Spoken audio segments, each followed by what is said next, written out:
Okay, നമുക്ക് continue ചെയ്യാം.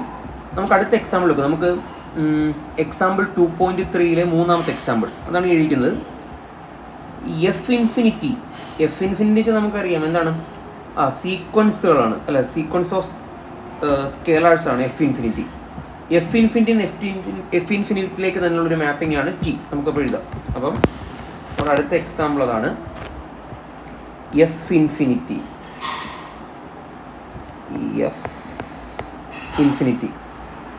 എന്താണ് നമ്മൾ ഓൾറെഡി ഡിസ്കസ് ചെയ്തത്. അവിടെ ഇത്ര എലമെൻറ്റ്സ് എന്ന് വെച്ചാൽ സീക്വൻസിലാണ്. അപ്പം എഫ് ഇൻഫിനിറ്റിയിൽ നിന്നും എഫ് ഇൻഫിനിറ്റിയിലേക്ക് തന്നെയുള്ള മാപ്പിംഗ് അതാണ് നമ്മുടെ ടി. അപ്പോൾ സീക്വൻസിൽ നിന്നും സീക്വൻസിലേക്ക് തന്നെയുള്ള മാപ്പിംഗ്. ആ മാപ്പിംഗ് എങ്ങനെയാണ് ഡിഫൈൻ ചെയ്തിരിക്കുന്നത്? ടി ഓഫ് നമ്മളപ്പം sequence A1 A2 A3 et cetera അതൊരു സീക്വൻസാണ്. അതിൻ്റെ ഇമേജ് കിട്ടുന്നത് എങ്ങനെയാണെന്ന് വെച്ച് കഴിഞ്ഞാൽ ബാക്കിലേക്ക് ഒന്ന് വലിക്കുക എന്ന് വെച്ച് കഴിഞ്ഞാൽ A1 സ്കിപ്പ് ചെയ്യും, A1 കളയും. അപ്പം മിച്ചം എന്ത് വരും? A2 A3 A4 etcetera. കണ്ടോ? അപ്പം ഇമേജ് ആയിട്ട് ഇതും വീണ്ടും എന്ത് തന്നെ കിട്ടുന്നത്? എഗെയിൻ ഒരു സീക്വൻസാണ്. അപ്പം ഡെഫിനറ്റ് ആയിട്ടും ഇത് എഫ് ഇൻഫിനിറ്റിയിൽ നിന്നും എങ്ങോട്ടേക്കുള്ള ഒരു മാപ്പിംഗ് ആണ്? എഫ് ഇൻഫിനിറ്റിയിലേക്ക് തന്നെ ഒരു മാപ്പിംഗ് ആണ്. അപ്പോൾ അടുത്ത് നമ്മൾ അതാണ് വെരിഫൈ ചെയ്യുന്നത്. നിങ്ങൾ നോക്കിയാൽ മതി. അപ്പോൾ രണ്ട് സീക്വൻസുകൾ എടുക്കുന്നു.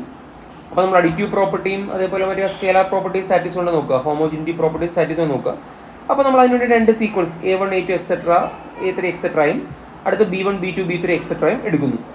എന്നിട്ട് അതാണ് നമ്മൾ ഇവിടെ ഈ കണ്ടുപിടിച്ച് വെച്ചിരിക്കുന്നത്. ഓക്കെ, അത് നിങ്ങൾക്ക് പെട്ടെന്ന് വായിച്ചാൽ മനസ്സിലാവും. അത് ഈസി ആയിട്ട് വെരിഫൈ ചെയ്യാൻ പറ്റും. അതൊരു ലീനിയർ ട്രാൻസ്ഫോർമേഷൻ ആണെന്ന് മനസ്സിലാവും. അതിൻ്റെ പേരാണ്, ബാക്കിലേക്ക് ഒന്ന് ഷിഫ്റ്റ് ചെയ്യുന്നതുകൊണ്ട് അതിൻ്റെ പേരാണ് ബാക്ക്വേർഡ് ഷിഫ്റ്റ് ഓപ്പറേറ്റർ. ഓക്കെ, അല്ലെങ്കിൽ നമ്മൾ ലെഫ്റ്റിലേക്ക് ഒരടി ഒന്ന് ഇങ്ങോട്ട് നീക്കുന്നുണ്ട്, അതിൻ്റെ മറ്റൊരു പേരാണ് ലെഫ്റ്റ് ഷിഫ്റ്റ് ഓപ്പറേറ്റർ. അപ്പോൾ അതിന് രണ്ട് പേരുകളാണുള്ളത്. ഒന്നുകിൽ ലെഫ്റ്റ് ഷിഫ്റ്റ് ഓപ്പറേറ്റർ എന്ന് വിളിക്കും, അല്ലെങ്കിൽ ബാക്ക്വേർഡ് ഷിഫ്റ്റ് ഓപ്പറേറ്റർ എന്ന് വിളിക്കും. ഓക്കെ, ഇത് നിങ്ങൾ വെരിഫൈ ചെയ്താൽ മതി. വെരിഫൈ എന്ന് വെച്ച് കഴിഞ്ഞാൽ പുസ്തകത്തിൽ കൊടുത്തിട്ടുണ്ട്, നിങ്ങളൊന്ന് വായിച്ച് നോക്കിയാൽ മതി. വെരിഫൈ, അതാണ് മറ്റൊരു എക്സാമ്പിൾ. ഇനി അടുത്ത എക്സാമ്പിൾ വീണ്ടും ഇത് തന്നെ. ടി എന്ന് പറയുന്നത് എഫ് ഇൻഫിനിറ്റിയിൽ നിന്നും എഫ് ഇൻഫിനിറ്റിയിലേക്ക് തന്നെയുള്ള മാപ്പിംഗ് ആണ്. ഇവിടെ എങ്ങനെ ഡിഫൈൻ ചെയ്ത് കഴിഞ്ഞാൽ T of A1 A2 A3 etcetera. എങ്ങനെ വെച്ചാൽ ഇവർ അഡീഷണൽ ആയിട്ട് ഒരു സീറോയും കൂടെ ആഡ് ചെയ്യും. സീറോ ഫ്രണ്ടിൽ ചേർക്കും, ബാക്കിയെല്ലാം പഴയല്ലേ A1 A2 A3 എക്സെട്ര. അപ്പോൾ ഇവിടെ എന്താ സംഭവിച്ചത്? ഫ്രണ്ടിലേക്കൊന്ന് പുഷ് ചെയ്തു അല്ലേ, എന്നിട്ട് ഒന്ന് പുഷ് ചെയ്യുമ്പോഴത്തേക്ക് ഒരു പ്ലേസിലേക്ക് അവിടെ ഫസ്റ്റ് പ്ലേസിൽ നിന്ന് എന്ത് കഴിച്ചു? സീറോയും കൂടെ നമ്മൾ വെച്ചു. കണ്ടോ?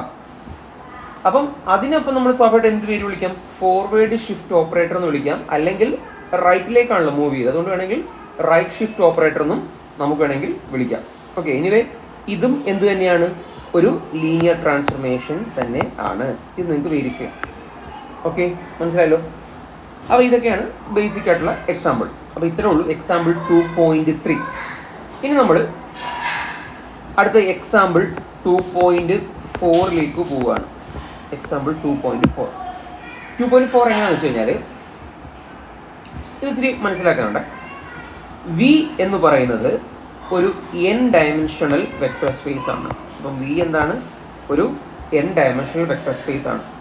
അപ്പം നമുക്ക് തൽക്കാലം ഒരു കാര്യം ചെയ്യാം. അവിടുത്തെ ബേസിസ് ബി ആയിട്ട് ഉള്ള എലമെൻറ്റിനെ ഒരു U1 U2 U3 etcetera UN എന്ന് നമുക്ക് വിളിക്കാം. ഓക്കെ, അപ്പോൾ ഇത് ബേസ് ആയ സ്ഥിതിക്ക് നമ്മൾ വെക്റ്റർ സ്പേസ് വിക്കകത്ത് നിന്ന് ഏതൊരു എലമെൻറ്റ് എക്സ് ചൂസ് ചെയ്താലും നമുക്ക് ഈ എക്സിനെ എങ്ങനെ എഴുതാൻ പറ്റും? ഈ ബേസിസ് എലമെൻറ്റിൻ്റെ ലീനിയർ കോമ്പിനേഷൻ ആയിട്ട് യുണീക്ക് ആയിട്ട് എഴുതാൻ പറ്റും. എക്സിനെ എങ്ങനെ എഴുതാം? ഒരു α1 U1 plus α2 U2 plus etcetera ഒരു αn UN എന്ന് എഴുതാം. ഇതിലെ കോഎഫിഷ്യൻ്റ് ആയിട്ട് വരുന്ന α1 α2 എക്സെട്ര αn എന്ന് പറയുന്ന ഈ സ്കേലാർസ് അല്ലെങ്കിൽ ഈ ഐകൾ, ഈ സ്കേലാർസ് എന്തായിരിക്കും? യുണീക്ക് ആയിരിക്കും. ഓരോ എക്സിന് കറസ്പോണ്ടിങ് ആയിട്ടും നമുക്കിങ്ങനെ സ്കേലാർസ് എന്ത് ഡിഫറെൻ്റ് ഇങ്ങനെ കിട്ടിക്കൊണ്ടേ ഇരിക്കും. ഓക്കെ, എങ്കിൽ നമുക്കൊരു മാപ്പിംഗ് ഡിഫൈൻ ചെയ്യാം. ഡിഫൈൻ F1 എന്ന് പറയുന്ന മാപ്പിംഗ് എങ്ങനെയാണ് ഡിഫൈൻ ചെയ്യുന്നത്? F1 ഡിഫൈൻ ചെയ്യുന്ന ഈ വിയിൽ നിന്നും എഫിലേക്കാണ്, നമ്മൾ ലീനിയർ ഫംഗ്ഷണലിലേക്കാണ് പോകാൻ പോണത്. ഓക്കെ, ലീനിയർ ഫംഗ്ഷൻ എന്താണെന്ന് മനസ്സിൽ ഓർമ്മ വേണം. വെക്ടർ സ്പേസിൽ നിന്ന് ഫീൽഡിലേക്കുള്ള മാപ്പിങ്ങിനെ വിളിക്കുന്ന പേരാണ് എന്ത്? Linear functional. അപ്പോൾ ഈ ലീനിയർ ഫംഗ്ഷൻ എങ്ങനെയാണ് വർക്ക് ചെയ്ത് കഴിഞ്ഞാൽ F1 of x. അപ്പോൾ F1 of x എന്താ ചെയ്യുന്നത് വെച്ച് കഴിഞ്ഞാൽ നമുക്കറിയാം എക്സ് എന്ന് വെച്ചാൽ എന്താ, ഇതാണ് എക്സ്, ഇതാണ് എക്സ്. F1 ഓഫ് എക്സ് കണ്ടുപിടിക്കാൻ വെച്ചാൽ നമ്മുടെ ബേസ് എലമെന്റ് ഫസ്റ്റ് എലമെന്റ് അതായത് U1ന്റെ കോയിഫിഷ്യന്റ്, അതായത് അപ്പോൾ നമുക്ക് എന്ത് കിട്ടും, ആൽഫ 1. അപ്പോൾ ഇങ്ങനെയാണ് നമ്മൾ F1 ഡിഫൈൻ ചെയ്യുന്നത്. അപ്പോൾ നോക്കിയേ, എക്സ് മാറി ഇപ്പം വേറൊരു y ആണ് വരുന്നതെങ്കിൽ F1 ഓഫ് y എന്ന് വെച്ച് കഴിഞ്ഞാൽ മറ്റൊരു സ്കെയിലാണ്, വേണമെങ്കിൽ നമുക്കൊരു β1 എന്ന് വിളിക്കാം. ഇനി എക്സും വൈയും അല്ലാതെ ഒരു Z ആണ് വരുന്നതെങ്കിൽ അതിൻ്റെ കോയിഫിഷ്യൻ്റ് ആരാണോ, അപ്പം നമ്മൾ ആ ഇസഡിൻ്റെയും ഈ പറഞ്ഞ ഞങ്ങൾക്ക് ഒരു γ1 U1 പ്ലസ് γ എക്സെട്ര എന്നൊരു ലീനിയർ കോമ്പിനേഷൻ ആയിട്ട് എഴുതുമല്ലോ യൂണിക്കായിട്ട്. അപ്പം അവിടെ വരുന്ന U1ൻ്റെ കോയിഫിഷ്യൻ്റ് അത് ചിലപ്പോൾ ഒരു ഒരു γ1 ആകാം കിട്ടിയ. അപ്പോൾ ഇങ്ങനെയാണ് F1 എങ്കിൽ നാച്ചുറലി നിങ്ങൾക്ക് ഗസ് ചെയ്യാം F2 അപ്പോൾ എന്തായിരിക്കും, F2 എന്തായിരിക്കും, നമ്മുടെ ബേസ് എലമെൻറ്റിലെ രണ്ടാമത്തെ ആളാര U2ൻ്റെ എന്ത്, U2ൻ്റെ കോയിഫിഷ്യൻറ്റ് അങ്ങനെ ആയിരിക്കും നമ്മളിവിടെ ഡിഫൈൻ ചെയ്യാം. അപ്പം F2 ഓഫ് എക്സ് എന്ന് പറഞ്ഞാൽ അപ്പോൾ ഇവിടെ എന്ത് വരും, ആൽഫ 2. മനസ്സിലായോ? സോ ജനറലി അങ്ങനെയാണെങ്കിൽ എഫ് ജെ നമ്മൾ എങ്ങനെ ഡിഫൈൻ ചെയ്യും, Fj of X equal to alpha J. Okay, വേറെ എക്സ് എന്ന് വെച്ചാൽ ആരാ, എക്സ് എന്ന് വെച്ച് കഴിഞ്ഞാൽ alpha 1 U1 plus alpha 2 U2 plus etcetera alpha n UN. Okay, അപ്പോൾ ഇപ്പോൾ നമുക്ക് കുറേ ലീനിയർ ഫംഗ്ഷൻ കിട്ടിയില്ലേ, ഏതൊക്കെ കിട്ടി, F1 കിട്ടി, F2 കിട്ടി, എക്സെട്ര Fn. നമുക്ക് എത്ര എണ്ണം കിട്ടി, നമുക്ക് n ലീനിയർ ഫങ്ഷണൽസ് നമുക്കിവിടെ കിട്ടി. അപ്പോൾ ഇത്രയും നമുക്ക് എന്താണ്, ലീനിയർ ഫങ്ഷൻസ് ആണ്. ഈ ലീനിയർ ഫങ്ഷൻ്റെ പ്രത്യേകത നിങ്ങൾ മറ്റൊരു നോക്കട്ടെ. ഇപ്പം അങ്ങനെയാണെങ്കിൽ ഞാൻ വേറെ കാര്യം കാണിക്കാം. F1 ഓഫ് U1 നമ്മൾ എങ്ങനെ എഴുതുന്നത്, F1 ഓഫ് U1 കണ്ടുപിടിക്കാൻ പറഞ്ഞാൽ അപ്പോൾ നമ്മൾ എന്ത് എഴുതും, U1 നമ്മൾ എങ്ങനെ എഴുതാം, U1 ഓൾറെഡി ബേസ് എലമെന്റ്, അതുകൊണ്ട് തന്നെ നമ്മൾ 1 × U1 പ്ലസ് ബാക്കിയെല്ലാം എന്ത് വരും, 0 കോയിഫിഷ്യൻ്റ് എടുത്താൽ മതി, 0 U2 പ്ലസ് എക്സെട്ര 0 UN. അപ്പോൾ F1 ഓഫ് U1 വെച്ചാൽ എന്ത് വരും, U1ൻ്റെ കോയിഫിഷ്യൻ്റ് ദാറ്റ് ഈസ് എത്ര 1. പക്ഷെ നേരെ മറിച്ച് F1 ഓഫ് U2 കണ്ടുപിടിച്ചാൽ നമുക്ക് എന്ത് കിട്ടും, F1 എന്താ ചെയ്യുന്നത് നമുക്കറിയാം. അപ്പം F1 ഓഫ് U2 വേണമെങ്കിൽ 0 × U1 1 × U2 വീണ്ടും 0 × U3 പ്ലസ് എക്സെട്ര. F1 ആരുടെ കോയിഫിഷ്യൻ്റ് എടുക്കത്തുള്ളൂ, U1ൻ്റെ കോയിഫിഷ്യൻ്റ്, അത് നമുക്കപ്പോൾ എത്ര കിട്ടും, 0 കിട്ടും. അപ്പം നോക്കിയേ, F1 U1 മാത്രം 1 കിട്ടുകയും ബാക്കി എല്ലാം F1 U2 ആയാലും F1 U3 ആയാലും F1 U3 ആയാലും ബാക്കി എല്ലാം F1 UN ഇതെല്ലാം തന്നെ നമുക്ക് എന്തായി പോവും, 0 ആയി പോവും. സോ ജനറലി അപ്പോൾ F2 ആണെങ്കിൽ അപ്പോൾ എന്ത് വരും, F2 ആണെങ്കിൽ നിങ്ങൾക്ക് അപ്പോൾ ഗസ് ചെയ്യാം, F2 U2 മാത്രം 1 കിട്ടുകയും ബാക്കിയെല്ലാം എന്തായി പോവും, 0 ആയി പോവുകയും ചെയ്യും. സോ നമുക്ക് അതുകൊണ്ട് വേണമെങ്കിൽ ഇതിനെ ഷോർട്ടാക്കി ഇങ്ങനെ എഴുതാം, Fi of Uj equal to del ij. നമുക്ക് ഓർമ്മയുണ്ട് നമ്മുടെ ക്രോണേക്കർ ഡെൽറ്റ. സോ നമുക്ക് വേണമെങ്കിൽ ഇതിന് ഇങ്ങനെ എഴുതാം, F1 of Uj equal to del ij എന്ന് നമുക്ക് എഴുതാം. ഈ ലീനിയർ ഫംഗ്ഷനിൽ ഒരു പ്രത്യേക പേരുണ്ട്, നമ്മുടെ ഏത് ലീനിയർ ഫംഗ്ഷണൽ, അതായത് F1 F2 എക്സെട്ര Fn എന്ന് പറയുന്ന ഈ ലീനിയർ ഫംഗ്ഷനുടെ പേരാണ് coordinate functional. Coordinate functionals. Okay, മനസ്സിലായോ? അപ്പോൾ നമുക്ക് വേണമെങ്കിൽ ഒരു സ്പെസിഫിക് ആയിട്ട് വേണമെങ്കിൽ ഒരു എക്സാമ്പിൾ എടുക്കാം. നമ്മളിപ്പോൾ ഈ എക്സാമ്പിളിൻ്റെ തുടക്കത്തിൽ F1 നമ്മൾ വി എന്ന് എടുത്തില്ലേ, വി ഒരു n ഡയമെൻഷനായിട്ട് എടുത്തില്ലേ. നമുക്ക് വേണമെങ്കിൽ സ്പെസിഫിക് ആയിട്ട് വി എന്ന് എടുക്കുന്നതിന് പകരം നമുക്ക് നമ്മുടെ Fn എടുത്ത് നോക്കാം. ഓക്കെ, Fn എടുത്ത് നോക്കിയാൽ ഇവിടെ എന്ത് സംഭവിക്കുമെന്ന് നമുക്ക് നോക്കാം. നമുക്കൊന്ന് ഇതേ കണക്കിന് Fn വെച്ചിട്ട് ചെയ്ത് നോക്കാം. Fn നമ്മുടെ വെക്ടർ സ്പേസ് ആയിട്ട് നമ്മൾ ആരെടുത്തു, Fn. അപ്പോൾ നമുക്കറിയാം Fnലെ എലമെൻറ്റുകളുടെ ഫോം എങ്ങനെയായിരിക്കും, alpha 1 alpha 2 et cetera alpha n എന്നായിരിക്കും വരാൻ പോണം. നമുക്കൊരു കാര്യം ചെയ്യാം, F1 ഓഫ് ഈ alpha 1 alpha 2 et cetera alpha n നമ്മൾ ബേസ് ആയിട്ട് എടുത്തിരിക്കുന്ന സ്റ്റാൻഡേർഡ് ബേസ് ആണ്. ഓക്കെ, നമുക്കറിയാം ഇതിന് നമുക്ക് എന്ത് എഴുതാം, alpha 1 E1 plus alpha 2 E2 plus etcetera alpha N E N എന്ന് എഴുതാം. നിങ്ങൾക്ക് അറിയില്ല E1 എന്ന് വെച്ചാൽ 1 0 0 എക്സെട്ര. E2 എന്ന് വെച്ചാൽ എന്താ 0 1 ബാക്കിയെല്ലാം 0 ആ സാധനം. ഓക്കെ, അപ്പോൾ എന്ത് വരും F1 E1 എന്ന് വെച്ചാൽ എന്തായിരിക്കും? നമ്മുടെ ബേസിസ് ആയിട്ട് നമ്മൾ എടുത്തിരിക്കുന്ന ആരെയാണ് E1 E2 et cetera En. Okay, E1ന്റെ കോഎഫിഷ്യന്റ് ആയിരിക്കും ആര് F1 കണ്ടുപിടിച്ചത്. So that is equal to alpha 1. Okay,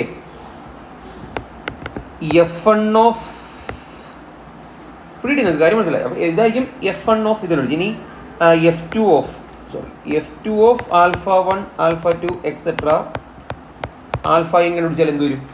F2 എന്താ ചെയ്യുന്നത്? F2 ചെയ്യുന്നത് E2ന്റെ കോഎഫിഷ്യന്റ് ആരായിരിക്കും വരാൻ പോണേ? ആൽഫ 2. സോ ജനറലി നമുക്കപ്പോൾ എന്തെഴുതാം? Fi of alpha 1 alpha 2 et cetera alpha n equal to എന്തായിരിക്കും? Alpha i. ഓക്കെ, ഇത്രയും വലുതാണെങ്കിൽ സാധനം വളരെ സിമ്പിൾ ആട്ടോ. ഓക്കെ, നിങ്ങൾ ഒറ്റ തവണ ഒന്ന് ഡീറ്റെയിൽ ആയിട്ടൊന്ന് മനസ്സിലാക്കിയാൽ മതി, എഴുതി നോക്കിയാൽ മതി, പെട്ടെന്ന് മനസ്സിലാവും. ഇനി ഒരു എക്സാമ്പിൾ കൂടെ പറഞ്ഞ് നമുക്ക് എടുത്താം. മറ്റൊരു ഫംഗ്ഷണൽ, ഇപ്പോൾ നമ്മൾ ലീനിയർ ഫംഗ്ഷൻസിനെ പറ്റി പഠിക്കുന്ന മറ്റൊരു ഫംഗ്ഷണൽ എക്സാമ്പിൾ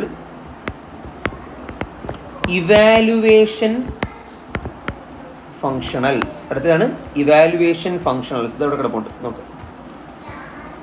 പുസ്തകമുണ്ടാകും നമ്മുടെ എക്സാമ്പിൾ 2.4 രണ്ടാമത്തത് ഇവാലുവേഷണൽ ഫംഗ്ഷൻ. ഇവാലുവേഷണൽ ഫംഗ്ഷൻ എവിടെ നിന്ന് എങ്ങോട്ടാണ്? നമ്മുടെ സെറ്റ് ഓഫ് ഓൾ കണ്ടിന്യൂസ് ഫംഗ്ഷനിൽ നിന്നും എഫിലേക്കുള്ള മാപ്പിംഗ്. അപ്പോൾ നമുക്ക് എഴുതി കാണിക്കാം. ഇവാലുവേഷൻ ഫംഗ്ഷനിൻ്റെ നമ്മൾ ഇവിടെ നിന്നാണ് ഇവാലുവേഷൻ ഫംഗ്ഷണൽ. ഇതാണ് നമ്മുടെ വെക്ടർ സ്പേസ്. ഓക്കെ, ഇവിടുത്തെ എലമെന്റ് എന്ന് നമുക്കറിയാം എന്തായിരിക്കും? Set of all continuous function defined on closed interval AB. ഇവിടെ നിന്ന് ഫീൽഡിലേക്കുള്ള മാപ്പ്. ഓക്കെ, അപ്പോഴാണല്ലോ ഫംഗ്ഷണലാവുന്നത്. ഓക്കെ, ഇവിടുത്തെ ഫംഗ്ഷണൽ FT. ടി വേറൊന്നുമില്ല, ടി എന്ന് പറയുന്നത് ഈ AB കിടക്കുള്ള ഏത് നമ്പർ വേണേലും ആകാം, AB കിടക്കുള്ള ആര് വേണേലും ആകാം. ഓക്കെ, അപ്പം അതൊരു ഇൻഫിനിറ്റ് പോസിബിലിറ്റി ഉണ്ട്, കാരണം AB എന്ന് പറയുന്നത് ഇന്റർവെൽ, ഇന്റർവെലിനിടയ്ക്ക് ഇൻഫിനിറ്റ് നമ്പർ ഓഫ് പോയിന്റ്സ് ഉണ്ടല്ലോ. ഓക്കെ, അപ്പോൾ ഇനി എങ്ങനെയാണ് ഇത് ഇവാലുവേറ്റ് എന്ന് വെച്ച് കഴിഞ്ഞാൽ, നമ്മളപ്പോൾ ഇവിടെ നിന്ന് ഒരു ഫംഗ്ഷൻ എടുക്കും. നമ്മുടെ ഏതെങ്കിലും ഒരു കണ്ടിന്യൂസ് ഫംഗ്ഷൻ എടുക്കുന്നു, നമുക്കതിനെ എക്സ് എന്ന് വിളിക്കാം.